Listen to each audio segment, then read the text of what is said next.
에베소서 3장 말씀으로 넘어왔습니다. 이 에베소서 3장에 나온 내용은 사도 바울의 기도입니다. 에베소 교회 성도들을 할 때 바울이 이렇게 됐으면 좋겠다 생각하는 바울의 소망이 담겨 있는 기도입니다. 에베소 성도들이 이렇게 되면 얼마나 좋을까, 이런 바람이겠죠. 근데 저는 사도 바울의 마음을 감동을 주셔서 에베소를 향한 이 편지와 말씀을 쓰게 하신 하나님이 이게 에베소 교회를 향한 주님의 마음이기도 하겠다, 그렇게 생각이 됩니다. 주님의 소망이기도 한 거죠. 주님의 기도 제목이기도 한 거고요. 또 이와 같이 이 말씀을 통해서 우리에게 들려주시는 이 복음의 메시지는 예수소망교회를 향한 주님의 마음이겠구나라고 생각이 됩니다. 예수소망교회가 성도들이 이 어려운 시대를 살아가지만 이런 성도들이 됐으면 좋겠다 하시는 주님의 바람이, 소원이 담겨있는 기도가 아닐까. 그래서 오늘 말씀의 제목을 이렇게 정해봤습니다. 우리를 향한 소망의 기도라고요. 그 기도의 내용은 이렇습니다. 오늘 16절 말씀을 보니까 16절 말씀에 첫 번째 기도의 내용이 나오죠. 이렇게 표현되는데 같이 한 번만 읽어볼까요? 그의 영광의 풍성함을 따라 그의 성령으로 말미암아 너희 속사람을 능력으로 강건하게 하시오며. 우리 속사람이 강건해졌으면 좋겠는데 그 근거가 뭐냐면 여러분들의 능력과 여러분의 힘이 아닙니다. 저도 뭔가를 막 결심도 하고 이렇게 해보겠다고 하지만 이게 제 힘으로는 되는 게 아니더라고요. 대단한 헌신, 어떤 결단, 각오, 이것만으로 되는 게 아니라 우리 안에 그분이 주실 수 있는 어떤 풍성함이 필요하구나. 그러니까 은혜가 필요하구나. 내가 하는 게 아니라 그분이 나를 인도하시고 도우실 때 가능하구나, 그런 생각을 늘 하게 됩니다. 그래서 그 주님의 풍성함이 근거가 되는 거죠. 그리고 저와 여러분들에게 무엇이라고 말씀하냐면 16절 말씀을 다시 보니까 성령으로 말미암아라고 했어요. 그러니까 근거는 또 내가 아니라, 여러분 로마서 8장 말씀에 있는 이와 같이 성령이 우리의 무엇을 도우신다고요? 연약함을 도우신다고 말씀하고 있죠. 그 성령께서 우리를 도우신다면 우리가 속사람이 어떻게 될까요? 강건해질 수 있지 않을까. 여기서 말하는 능력도 우리의 능력이 아니잖아요. 성령의 능력을 말하는 거죠. 성령의 도우심을 의미한다라고 볼 수 있겠습니다. 이 강건하게 할 때 이 강건이라는 말은 원문 성경을 보면 크라타이오라는 단어를 쓰고 있는데 이 단어는 모르셔도 돼요. 그런데 이게 13절 말씀을 여러분들이 가시면 낙심이라는 단어의 반대말입니다. 그러니까 13절에 있었던 그 낙심이라는 말의 반대가 강건하게 되는 거죠. 그러니 우리가 신앙생활 하다가 낙심한다라는 것은 우리가 강건하지 못할 때 일어나는 일이라고 생각이 됩니다. 우리가 약해지면 시험과 고난 앞에서 쉽게 무너지고 말죠. 그러니 주님께서 저와 여러분들에게 갖고 계신 어떤 이 소망은 무엇이냐면 우리가 강건해졌으면 좋겠다. 여러분들의 속사람이 강건해졌으면 좋겠다. 근데 너가 알아서 강건해져, 이게 아니라 우리의 연약함을 도우시는 성령께서 우리를 함께 하시는 거죠. 여기서 말하는 성령의 능력, 이 능력은 기도할 때 예언하고 방언하고 어떤 신비와 환상을 보고 여러분 어떤 그런 신비한 성령의 능력을 말하는 게 아닙니다. 은사를 말하는 게 아니란 말이에요. 저는 여기 계신 우리 많은 성도님들이 어떤 성령의 능력을 가진 분으로 제가 그렇게 생각이 되는데, 그것은 여러분들이 어떤 대단한 능력을 나타내고 있다, 신비한 체험을 했다, 그게 아니라 정말 어려운 삶인데 이것을 지금 버티고 견디면서 하루하루를 그래도 믿음 안에서 살아가고 계시잖아요. 저는 여러분들이 이 성령의 도우심 속에서 여러분들이 점점 강건해지고 계시는 그 삶을 저는 살아가고 있다라고 생각이 되는 겁니다. 그게 주님이 여러분들을 돕겠다라고 지금 오늘 말씀하시고 여러분들 그렇게 되리라고 소망하고 계시는 기도 제목이라는 거죠. 두 번째로 말씀해 보니까 17절 말씀인데요. 17절 말씀에는 뭐라고 얘기해요?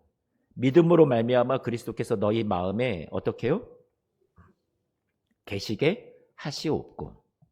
여러분 마음속에 누가 계셨으면 좋겠다고 기도하냐면 그리스도가 우리 마음에 계셨으면 좋겠다라는 거예요.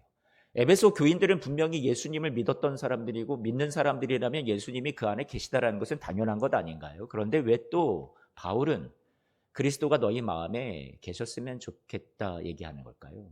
어떤 지속적인 상태를 말하는 거겠죠. 우리가 자꾸 예수 그리스도가 내 안에 계신데 나와 동행하시고 함께 하시는 그 예수 그리스도를 우리가 놓칠 때가 많이 있단 말이에요. 함께 하시는 것은 엄연한 사실이지만 우리의 인생에 먹구름이 낄 때, 안개가 가리워졌을 때 그 주님이 보이지 않는 것처럼 느낄 때가 많이 있는 거죠. 그런데 믿음, 우리가 신실하게 주님께서 우리를 사랑하시는 것을 우리가 믿는다면 주님이 우리 안에 마음에 계시는 것도 이것을 우리가 확신할 수 있게 되는 거죠. 지금 그 얘기를 17절 말씀에서 하고 있는 거죠. 여러분은 누구 안에 계십니까? 여러분은 지금 누구와 함께 인생을 걸어가고 계십니까? 여러분과 함께 같이 걸어가 주시는 그 주님이 여러분 느껴지시나요? 보여지시나요? 여러분 지금 한번 생각을 해봤으면 좋겠는데 바울이 그리스도께서 우리 마음에 계시다라는 것을 알려주면서 그렇게 믿음으로 우리 마음에 주님이 함께 하신다는 것을 알았으면 좋겠다고 기도해 주는 것은 여러분 왜 이렇게 얘기했을까 생각을 해보면 자신이 그런 것 같아요. 자신이 지금의 살아가고 있는 환경을 보면 전혀 그럴 만한 환경이 아니라는 거죠. 사도 바울이 조금 이 에베소서 말씀을 쓰고 있을 때 바울이 지금 어떤 환경 속에 있었어요? 여러분 바울은 갇혀 있었어요. 어디예요? 감옥에 갇혀 있었단 말이에요. 그러면 여러분 감옥 속에 갇혀 있는 바울을 한번 머릿속에 떠올려 보세요. 어떤 모습일까요? 첫 번째 사진 한 번만 좀 보여주세요. 여러분 어떤가요? 되게 근엄해 보이죠? 이 손에 이 예전에 이 성인들의 그림을 그릴 때 화가들이 루벤스라는 사람이 사도 바울을 그리는데 되게 기풍 있고 멋있고 대담하고 손에 칼을 들고 있는 모습을 그렸단 말이에요. 왜 그랬을까요? 어떤 이 성인들의 위상을 높여주고 싶은 거예요. 대단한 막 어떤 용맹스러운 뭐 칼을 들고 있는 것으로 보아서 대단히 되게 이 영적인 싸움도 잘하는 그런 모습을 위상을 높이기 위해서 이렇게 표현을 했겠죠. 근데 저는 사도 바울이 저 감옥에 있을 때 과연 저런 모습이었을까? 이거는 아니지 않나? 이런 생각을 해보게 됩니다. 제가 루벤스라는 사람을 깎아내리는 게 아니라요. 렘브란트를 한 번만 봤으면 좋겠습니다. 렘브란트가 그린 바울의 모습입니다. 볼품이 없습니다. 행색이 초라합니다. 힘도 없어 보이고요. 감옥에서 추위로 손을 호호 불고 있는 것 같기도 하고 깊은 시름 속에 잠긴 것 같기도 하고 저는 이게 더 이제 위로가 되는 거죠. 이게 우리의 모습이고 바울이 우리보다 어떤 대단한 능력을 타고난 사람이 아니라 우리와 똑같은데 때로는 낙심될 만한 상황이 있기도 하고 자신이 이 문제 속에서 매우 갈등을 느끼기도 하고 저는 그게 바울이었다고 생각이 된단 말이에요. 그런데 이 바울이 깊이 고민하고 있는데 하나님을 위해서 일한다고는 하는데 그 앞길이 평평대로로 열리기보다는 감옥에 갇힌 자가 되었단 말이에요. 사방으로 어둡고 막히고 답답하고 죽음의 위협이 가득한 감옥에서 여러분 바울은요 이 상황에 굴하지 않고 감옥 바깥에 있는 성도들을 위해서 편지를 쓰고 있는 거죠. 사도 바울이 이 갇힌 자로서 옥살이를 많이 했어요. 한 5번 될까요? 빌립보에서 한번, 예루살렘에서 또 갇히고 가이사랴에 수감이 돼서 여러분 여러 신문을 받고 로마 감옥에 1차 수감됐다가 또다시 풀려나서 다시 2차로 또 동족들의 고발과 핍박에 못 이겨서 다시 수감돼서 여러분 로마 감옥에 갇혔다가 나중에 이후에는 순교를 또 하게 되죠. 그게 바울의 감옥 생활이에요. 그런데 이 옥살이를 하면서 그렇게 많은 아픔과 고난이 바울에게 있는데 바울이 이 감옥에서 편지를 쓰는데 그게 다 주옥 같은 하나님의 말씀들이 되었죠. 성경에 지금 담겨 있잖아요. 그때 기록한 책들이 에베소서, 빌립보서, 골로새서, 빌레몬서 이 4편입니다. 그런데 읽다 보면 다 갇힌 자, 매인 자 이 표현이 곳곳에 나타나고 있어요. 그런데 사도 바울이 지금 이 갇혀있는 환경 때문에 사도 바울은 도저히 이 갇힌 환경을 못 이기는 사람이었을까요? 아까 초라하고 많이 힘없어 보이는 사도 바울이었지만 우리와 똑같았지만 사도 바울은 여기 안에서 그 속사람이 강건해질 수 있었던 거죠. 그래서 어떻게 이겨낼 수 있었을까? 이 감옥 생활을 어떻게 극복하고 있었을까 생각을 해보면, 여러분 오늘 방금 저와 여러분들이 읽었던 이 말씀이요, 그리스도 예수가 우리 안에 계시게 하옵시고, 이 기도 제목이요. 그 안에 그리스도 예수가 있었던 거구나. 여러분 이게 근거라는 생각이 들 수밖에 없습니다. 성경에서 그 이유를 한 번만 찾아볼게요. 에베소서 3장 말씀입니다.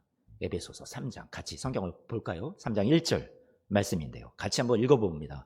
시작.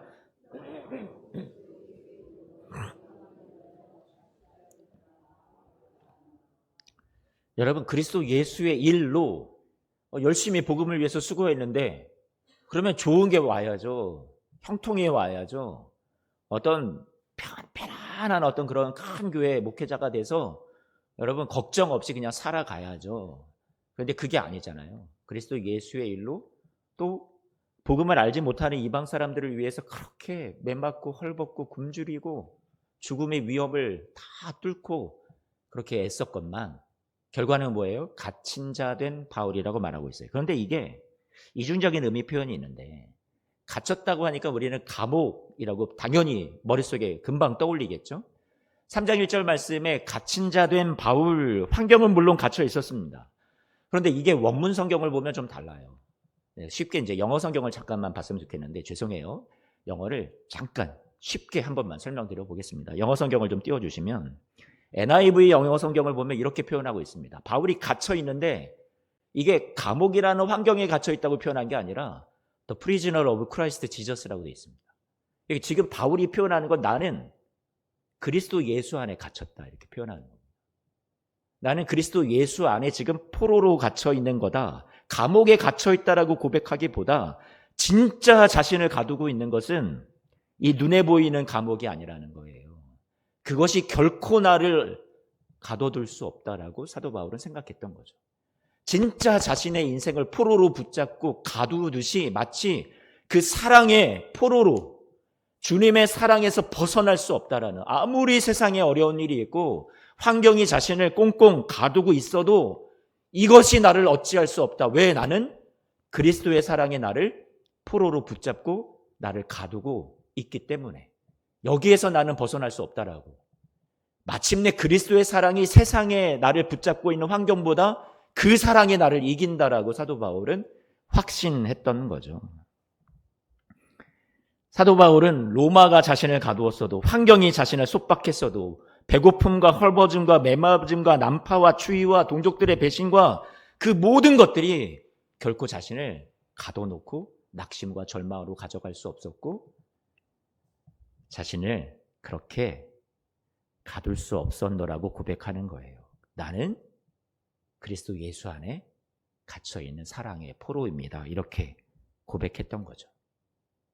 여러분 멋지지 않나요? 사도 바울의 고백이. 여러분을 진짜 가두고 있는 건 뭡니까? 어려운 문제인가요? 아니면 여러분의 지금 겪고 계시는 모든 상황인가요? 여러분도 예수님의 사랑 안에 포로된 자 아닙니까? 그 사랑이 여러분들을 꽉 감싸고 움켜쥐고 절대로 놓지 않는, 당신의 사랑, 당신의 생명을 여러분을 사랑해서 내어주시는, 하나도 아끼지 아니하신 그 예수 그리스도의 사랑이 여러분을 붙잡고 계시지 않나요? 사방으로 캄캄한 벽이 아니라 오직 주의 사랑이 겹겹이 쌓여서 여러분들을 그 사랑에서 벗어나지 못하도록 붙잡고 계시는 게 아닌가요? 빌립보서 3장 12절 세번역 성경으로 보면 그리스도 예수께서 나를 사로잡으셨으므로 이렇게 표현하고 있습니다. 여러분들은 누구에게 사로잡히신 분들이에요? 예수 그리스도에게 사로잡힌 분들이라는 거죠. 바울이 그래서 이런 상황, 환경을 이겨내지 않았을까? 여러분 쇼생크 탈출이라는 영화 많이들 보셨죠? 이 죄수들이 갇혀 지내는 감옥 이름이 쇼생크예요. 한 번만 포스터 화면을 좀 띄워주세요. 이게 아주 옛날 영화인데, 영화 속 주인공 앤디라는 사람이 있습니다. 이 금융업계에서 잘 나가던 사람이 억울한 누명을 쓰고 이제 쇼생크라는 감옥에 들어오게 됩니다. 근데 이 쇼생크가 감옥에 들어가서 바라봤던 죄수들은 어떤 이 감옥에서 허락을 하지 않으면, 간수가 허락하지 않으면 화장실조차도 마음대로 갈 수 없고 자기 육체에 대한 자유가 전혀 없는 존재로 그렇게 길들여져 갑니다. 간수들이 이 죄수들의 육신만이 아니라 그들의 마음까지도 완전히 무릎 꿇게 만들어 버리고요. 그렇게 자신들이 원하는 대로 주무르고 길들여져 가는 그런 모습으로 만들어 갔었죠. 끔찍하게도 싫어했던 이 막힌 벽과 철창, 이게 이제 익숙해지고요. 이제는 진짜 감옥이라는 환경이 이들을 가둔 게 아니라 이 감옥이 아닌 곳에서는 살 수 없을 만큼 소망을 잃어버린 채 익숙하게 그 감옥에 갇힌 게 정상인 것처럼 살아가게 되죠. 그런데 이 앤디라는 사람이 이게 너무 비합리적이거든요. 이거는 말도 안 된다고 생각해서 이 소망 없이 살아가던 죄수들에게 희망을 느끼게 해주고 싶어서 하나씩 하나씩 이들에게 새로운 도전을 하게 됩니다. 이 안에서 도저히 상상도 하지 못했던 일들을 이 앤디라는 사람이 기가 막히게 얻어내서 그래서 죄수들과 함께 하게 되는 거죠. 막 맥주도 마시고요. 한번 사진 한 번만 보여주실래요? 감옥 안에서 여러분 이 앤디라는 사람이 그 다음 사진이요. 네, 영화를 막 감옥 안에서 영화를 보다니요. 막 영화를 보게 해주고요. 말도 안 되는 일들이 이 그림 속의 사진 속의 이미지처럼 일어납니다. 이 감독이 말하려고 싶었던 것은 우리나라의 제목은 쇼생크 탈출이지만 원 제목은 쇼생크 구원입니다. 리뎀션이라는 단어를 쓰고 있는데 쇼생크 탈출이라기보다 쇼생크 구원. 탈출이라는 개념은 어떤 물리적인 어떤 우리의 이 몸이 벗어나는 환경적으로 벗어났다라는 것을 의미한다면 쇼생크 구원이라는 말이 우리에게 주는 어떤 이 어감은 어떤 환경 속에서도 뭐 감옥 속에 있다 할지라도 거기로부터 이 마음이 어떻게 됐다라는 거예요. 자유로워졌다라는 것을, 풀려나게 됐다라는 것을 말해주고 싶어서 아마 구원이라는 표현을 썼던 것 같습니다. 공포와 절망밖에 없었던 이 감옥이요, 앤디라는 사람에 의해서 변화됐어요. 근데 몸이 감옥에 있지만 이후에 이 감옥 속에 있었던 죄수들은요, 철창이 자신들을 가둘 수 없다고 생각했어요. 왜? 이 마음이 자유로워졌으니까. 이제는 감옥 속에 있어도 더 이상 감옥이 아니라 이들은 누릴 수 있는 사람들로 그들이 마음이 바뀌어지게 되었던 거죠. 우리에게 주는 메시지가 비슷한 것 같습니다. 우리가 살아가는 이 짧은 인생에 후일에 영원한 생명도 없고 부활도 없고 승리도 없고 위로와 영광도 없는 아무 소망이 없는 그런 사람들이라면 여러분 고난 가운데 있는 저와 여러분들의 인생이 너무나도 불쌍한 인생이라고 생각이 됩니다. 짧게 사는데 질병도 있고 가난도 있고 문제가 많고 그런 삶이 이게 다일 뿐이라면 여러분 우리는 얼마나 불쌍한 자예요. 그런데 우리에게는 영원한 승리를 주시는, 우리에게 위로와 영광으로 우리의 고난을 장차 오는 영광과 비교할 수 없다고 했는데 그것으로 갚아주시는 주 예수 그리스도 안에 우리가 있다라는 이 믿음이 우리를 겹겹이 애워싸고 있는 이 감옥 안에서 우리를 진정한 자유를 줄 수 있다라고 생각이 되는 거죠. 주 예수 그리스도를 믿는다라는 것이, 내가 예수 그리스도 안에 있다라는 것이, 내가 그리스도 예수의 포로가 되었다라는 것이, 사랑이 나를 겹겹이 애워싸고 있다라는 것이 환경적인 감옥이 제거되는 것을 의미하는 것이 아니라 세상이 줄 수 없는 평강과 믿음과 주 예수 그리스도에 대한 사랑의 신뢰가 우리 안에 계속해서 쌓여져 가는 거죠. 여러분 그게 우리의 믿음 생활이라고 생각을 합니다. 그래서 바울이요, 이 예수님을 가졌잖아요. 자신이 또 예수 안에 포로가 되어 있잖아요. 그러다 보니까 여러분 이 예수 그리스도가 마음에 계신 사람의 특징이 뭡니까? 그 증거가 뭐예요? 여러분 안에 예수 그리스도가 계신 증거가 뭐예요? 우리가 물리적으로 어떤 예수님이 내 안에 있다는 것을 어떻게 증명해 낼 거예요? 저도 좀 실제로 눈으로 좀 봤으면 좋겠어요. 그런데 그건 보이지 않잖아요. 그런데 저는 느낄 수 있을 것 같아요. 아까도 서두에 말씀드렸지만 여러분들의 모습을 보면 그 고난 많은 인생을 살아가시는 우리 교회 권사님, 집사님, 성도님들의 모습을 보면, 장로님들의 모습을 보면 이분들 안에 예수 그리스도가 계신 게 분명하구나. 그거를 느낄 수밖에 없어요. 사도 바울도 그렇게 고백했거든요. 여러분, 사도 바울이 감옥이 다 제거됐나요? 예수 그리스도 안에 있다고 해서? 그렇지 않았잖아요. 하지만 바울은 이렇게 고백했어요. 고린도후서 4장 7절 말씀에 우리가 이 보배를 질그릇 깨지기 쉬운 우리 안에 가졌으니 이는 심히 큰 능력은 하나님께 있고 우리에게 있지 아니함을 알게 하려 함이라. 우리가 사방으로 우겨쌈을 당하여도 쌓이지 아니하고 답답한 일을 당하여도 낙심하지 아니하고 박해를 받아도 버림받지 아니하고 거꾸러뜨림을 당하여도 망하지 아니하고. 여러분, 이게 예수 그리스도를 가진 자의 증거잖아요. 여러분, 그렇지 않습니까? 여러분이 예수 그리스도가 내 안에 계시다라는 것, 여러분, 이것을 사도 바울이 자신이 경험하고 있고 자신이 그래서 만만치 않은 현실을 감옥 속에 있는 갇힌 환경 속에서도 이겨나가는 것을 보면서 신기하죠. 아, 이게 예수 그리스도 안에 있는 거구나. 나는 감옥 속에 갇힌 게 아니라 그리스도 예수의 사랑의 포로가 되어서 그 사랑의 힘으로 나는 살아가고 있는 거구나. 바울이 그렇게 고백하고 있었던 거죠. 그래서 사도 바울이 세 번째 기도 제목을 이렇게 하고 있습니다. 우리 같이 17절 하반절입니다. 이렇게 말하죠. 그래서 그리스도가 우리 마음에 계셔서 이렇게 표현합니다. 같이 한번 하반절 읽어볼까요? 너희가 사랑 가운데서 어떻게 돼요? 뿌리가 박히고 터가 굳어져서. 같이 그 다음에 한 번만 읽어볼게요. 능히 모든 성도와 함께 지식에 넘치는 그리스도의 사랑을 실천하게, 제발 저들이 실천하게 좀 해주세요. 저 못난 그리스도인들이. 이렇게 얘기했나요? 예수님을 더 사랑해, 더 깊이 사랑해가 아니라 그 사랑을 알아라, 이렇게 얘기하고 있습니다. 저는 따뜻한 권면이에요. 강요가 아니에요. 협박도 아닙니다. 겁박도 아니에요. 무엇을 하지 못하면 내가 너희를 이렇게 할 거야, 그것도 아니에요. 순서는 주님이 우리를 향해서 계속 사랑을 보내주고 계시는 거죠. 한량 없이, 원웨이로, 일방적으로. 그런데 우리에게 주 예수 그리스도가 먼저 우리를 사랑하시는 것을 우리가 받아들이는 수용이, 그게 신앙의 뭐라고 얘기하냐면 본질이라고 얘기하는 거예요.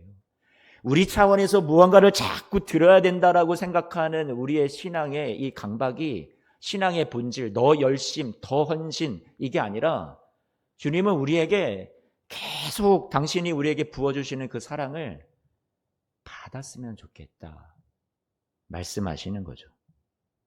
그게 기도 제목이에요. 주님의 소원이고요. 그리스도인처럼 살아라가 먼저가 아니라 예수 그리스도의 이 한량없는 사랑을 먼저 받아라. 이게 우리 신앙에 요구되는 거죠. 행동을 먼저 여러분들에게 요구하는 게 아니에요. 이 사랑으로 인한 관계, 신뢰의 형성이 먼저라는 얘기죠. 여러분의 신앙의 본질은 예수님의 이 사랑을 아는 것이라고 해서 내가 능동적으로 뭔가를 열심히 해서 알아내야지 하는 걸 말하는 게 아니라 주님이 계속 부어주시는 이 사랑을 거부하지 말고 받아들이라는 얘기를 말씀하고 있는 거죠. 그리스도인답게 살기 전에 이 사랑을 좀 먼저 받았으면 좋겠어요. 충분히 받아 누렸으면 좋겠다는 말이에요. 그 사랑은 아까 표현에 뭐라고 얘기했어요? 지식에 넘치는 사랑이라고 그랬어요. 여러분의 한계를 뛰어넘는 거예요. 아, 주님 나 이 정도만 사랑하시겠지? 아니요, 그것을 뛰어넘는 거예요. 논리적으로 설명이 안 돼요. 그래서 지식에 넘치는 사랑이죠. 여러분의 부족함과 여러분의 연약함과 여러분의 한계를 뛰어넘는 사랑이란 말이에요. 세상의 사랑은 대가를 주어야 그래야 사랑하고 보상을 기대하는 사랑일지 모르겠지만, 조건이 있는 사랑일지 모르겠지만, 우리 그리스도의 사랑은, 예수님의 사랑은 이 조건을 요구하지 않으시는 거예요. 우리에게 뭔가를 받기 원하셔서 여러분에게 무슨 행위를 내놓아라 요구하시는 사랑이 아니라는 얘기예요. 뛰어넘는 사랑이란 말이에요. 그래서 에베소서 3장 19절 말씀에 뭐라고 얘기했어요? 같이 한 번만 이 사랑의 표현에 대해서 같이 읽어볼까요? 멋있습니다. 저는 이 표현이. 19절 말씀 같이 읽어봅니다. 시작. 그 너비와 길이와 네, 여기까지. 여러분, 그래서 존 스토트 목사님이 이 구절을 가지고 이렇게 표현해 봤는데 제가 한번 읽어드릴게요. 그리스도의 사랑은 모든 인류를 포함할 정도로 충분히 넓고, 여러분들이 생각에 나는 안 될 거야, 나 같은 건 저 사람은 아닐 거야 했던 그 모든 것을 뛰어넘어서 그리스도의 사랑은 모두를 포함한 만큼 어떻다고요? 충분히 넓고. 이 정도까지는 주님이 봐주실지 모르겠는데 내가 한게 해도 너무 지나쳐. 그래서 이제는 더 이상은 나를 못 봐주실 것 같아. 여러분이 그려놓은 한계가 있을 거 아니에요.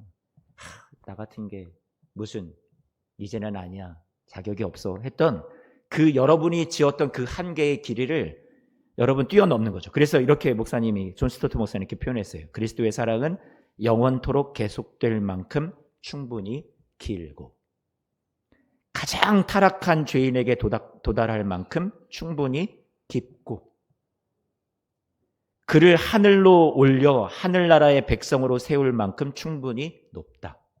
저 깊은, 우리가 수렁에 빠져 있다고 생각을 해봐요. 뭐 죄악이든 여러분의 연약함이든 도저히 헤어나올 수 없을 것 같은 그런 깊은 곳에 있어도 그 주님의 사랑은요, 거기까지 뚫고 들어가서 여러분이 너 나와 이놈아 하는 게 아니라, 너 그것밖에 안 되냐가 아니라 뚫고 들어오시는 거죠. 그래서 여러분을 잡고 일으켜서 어디까지 올리신다고요? 저 하늘까지, 보좌에 앉히시는 그 자리까지 여러분을 데리고 들어가시는 것이 누구의 사랑이에요? 그리스도 예수의 사랑이라고 표현해주고 있습니다. 이것은 실로 우리의 지식을 뛰어넘는 넘치는 사랑이라는 말이죠.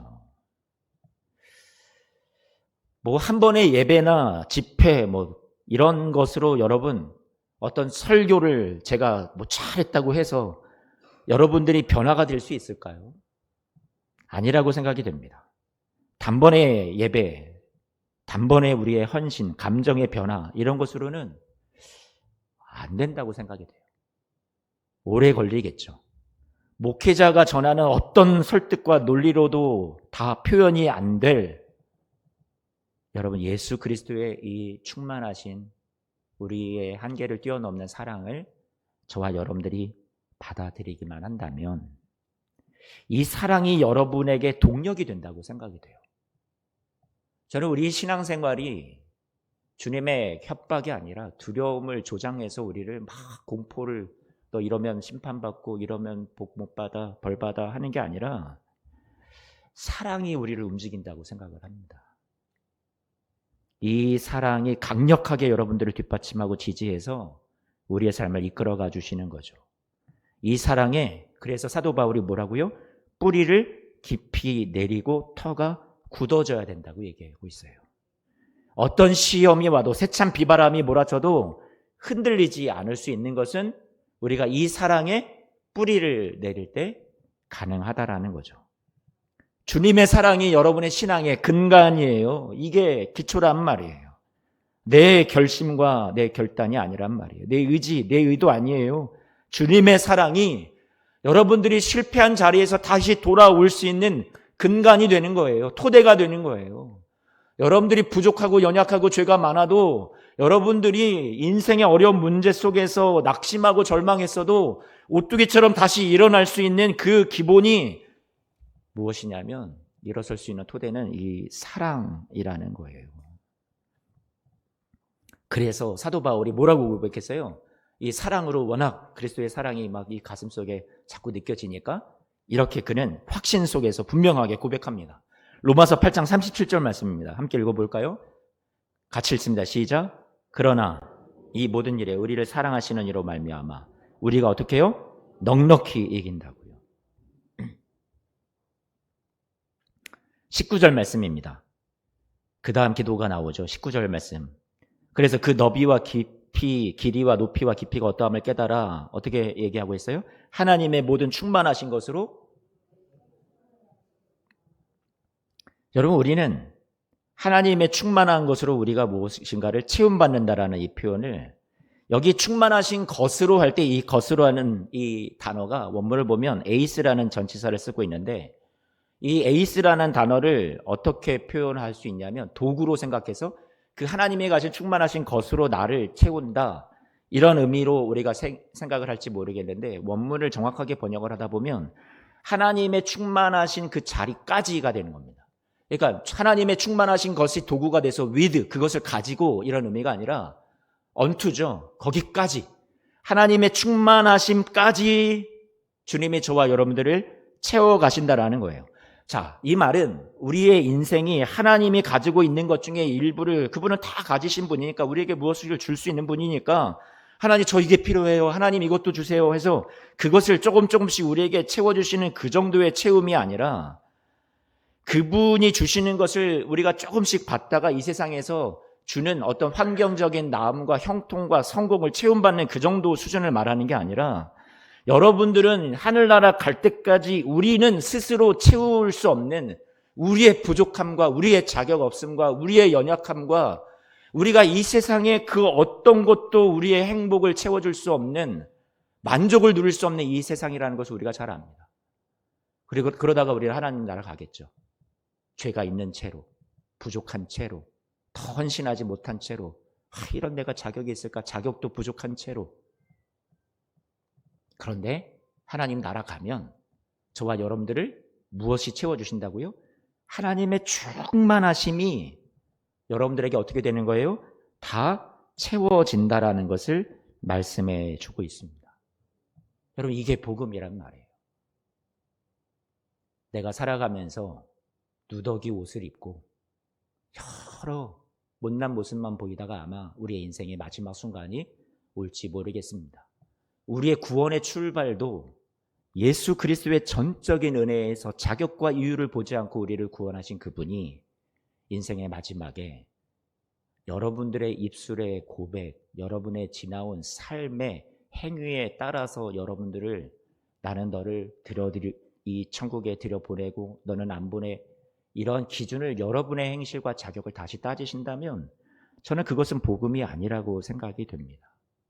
그때 가면 주 예수 그리스도의 보혈의 능력이 여러분의 그 누더기 같은 옷을 다 벗기시고 주님께서 주시는 깨끗한 희고 하나님께서 주시는 옷으로 여러분에게 갈아입혀 주시면서 여러분을 의로 여겨주실 줄로 믿습니다.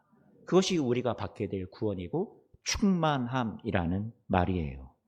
우리는 인생을 살아가면서 하나님 이것 채워주세요, 저것 채워주세요 기도를 많이 하겠지만 주님께서 저와 여러분들에게 이미 채워주신 것이 있다라는 생각을 다시 한번 해봤으면 좋겠습니다.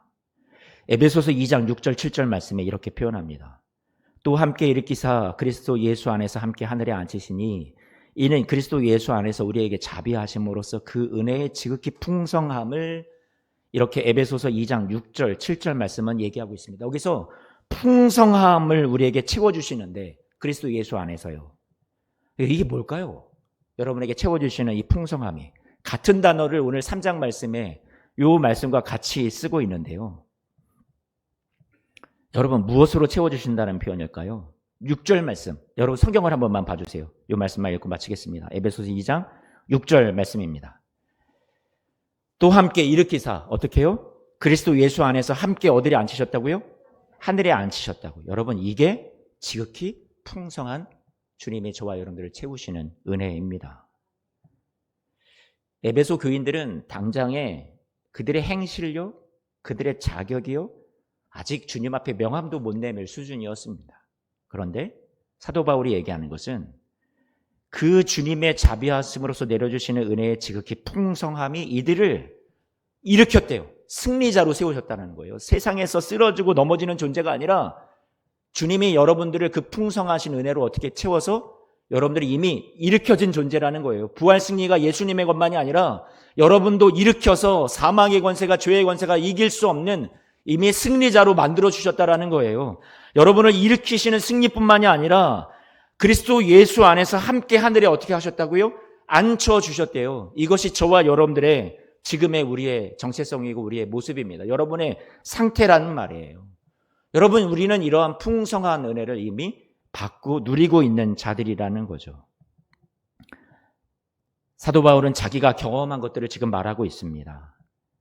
바울이 경험한 세상의 것들, 가난과 막고 갇힘과 배신과 이런 것들이었잖아요. 그런데 그런 속에서 사도 바울은 풍성함이 나에게 있다라고 얘기하고 있습니다. 이미 그리스도 예수 안에서 우리에게 이루어 주신 영적인 복들이 이미 이 세상의 모든 것을 능가한다고, 우리는 이긴 자라고, 함께 일으켜 세움을 받은 자들이고, 그리고 하늘에 이미 앉혀진 존재라고 저와 여러분들을 소망하면서 축복하면서 기도해주고 있습니다. 이것이 저와 여러분의 지금의 현재의 모습이라고 오늘 말씀이 여러분에게 가르쳐주고 있습니다. 믿음의 눈을 들어서 나는 여전히 부족하고 쓰러지는 존재인데, 나는 이렇게 이 현실 속에서, 고난 속에서, 이 감당할 수 없는 환경 속에서 나는 주저앉아 있기도 하는 사람인데, 그런데 주님이 여러분의 믿음의 눈을 뜨게 해서 말씀이 여러분들에게 증거합니다. 아니야, 내가 약속할게. 하나님의 약속의 말씀이 여러분 그렇게 세상에서 지금 패배하고 끝날 인생이 아니라 여러분이 이미 승리했고 함께 일으켜서 하늘에 앉혀진 자들이라고 축복해주고 있습니다. 이 확신을 가지고 여러분, 어렵지만 그리스도 예수 안에 포로가 되어서 그 사랑을, 우리의 지식을 뛰어넘는 사랑에 여러분이 뿌리가 내려져서 흔들리지 않고 날마다 버티고 견디며 또 믿음의 길을 하루하루 용기 내서 걸어가시는 우리 성도님들 모두가 되시기를 축복합니다.